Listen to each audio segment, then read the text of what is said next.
Hi friends, ఈరోజు వీడియోని మొత్తం పూర్తిగా చూడండి, ఆసక్తికరంగా ఉంటుంది. ఈరోజు ఒక మంచి సృజనాత్మకమైన వీడియోని తయారు చేశాము. అది ఎందుకు అంటే మా పిల్లల సైన్స్ ప్రాజెక్టు కోసం మేము రెడీ చేసిన వీడియో. ఫ్రెండ్, ఈ వీడియోలో మేము కలరింగ్ దాన్ని ఏ విధంగా నిర్మించామో చెప్పబోతున్నాము. ఇప్పుడు ఈ వీడియోలోకి వెళ్దాము. ఫ్రెండ్, ఈ వీడియోలో అన్ని రకాల ఇండ్లు ఉన్నాయి. ముందు మన ప్రాచీన కాలంలో మానవుడు ఈ వీడియోలో అన్ని రకాల ఇండ్లున్నాయి. ముందు మన ప్రాచీన కాలంలో మానవుడు కుటీరంలో నివసించేవాడు. ఇది గడ్డితో నిర్మించబడి ఉంటుంది.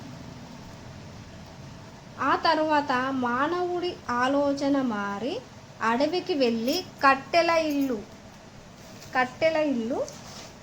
తెచ్చి కట్టెలను ఇండ్లుగా అడవికి వెళ్ళి కట్టెలు తెచ్చి కట్టెలతో ఇండ్లను నిర్మించుకొని జీవనం సాగించాడు.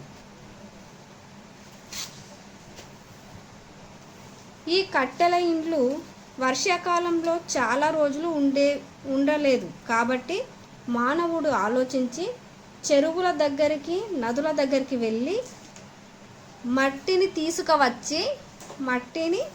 తీసుకువచ్చి గుట్టల దగ్గరికి వెళ్ళి రాళ్లను తీసుకువచ్చి వాటి పునాదులుగా ఉపయోగించి మట్టితో ఇండ్లను నిర్మించేవాడు. మట్టితో ఇండ్లను నిర్మించి ఇంటి పైన గూన పెంకలు పేర్చి ఇండ్లను నిర్మించేవాడు. ఇప్పుడు ఈ కాలం అంటే ఆధునిక కాలంలో మానవుడి ఆలోచనలు పూర్తిగా పెరిగిపోయి నూతన శకం ప్రారంభించాడు. ఇప్పుడు మనుషులందరూ వర్షానికి, ఎండకు, చలికి తట్టుకునే విధంగా 1వ అంతస్తు నుండి 100 అంతస్తుల భవనంలో జీవనం కొనసాగిస్తున్నారు. నేను ఈ కాలాన్ని బట్టి ఈ వీడియోలో 2 అంతస్తుల భవనంని చూపిస్తాను.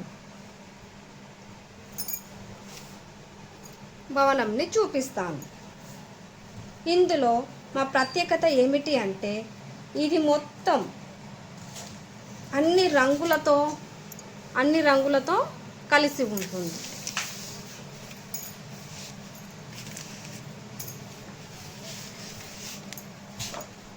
అన్ని రంగులతో కలిసి ఉంటుంది.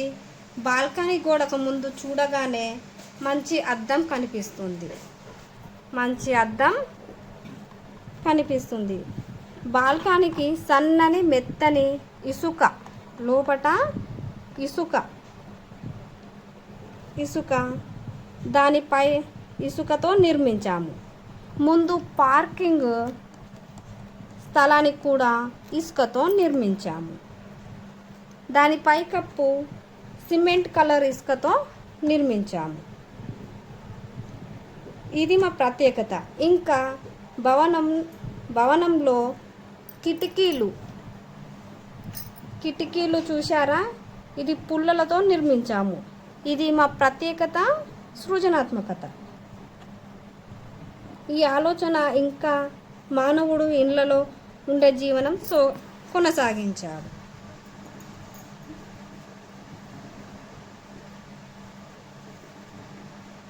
కాబట్టి మానవుడు ఇండ్లలోనే జీవనం కొనసాగించలేడు. కాబట్టి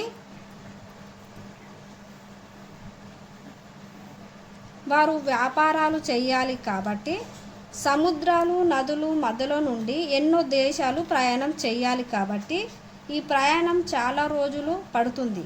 కాబట్టి మానవుడు ఆలోచించి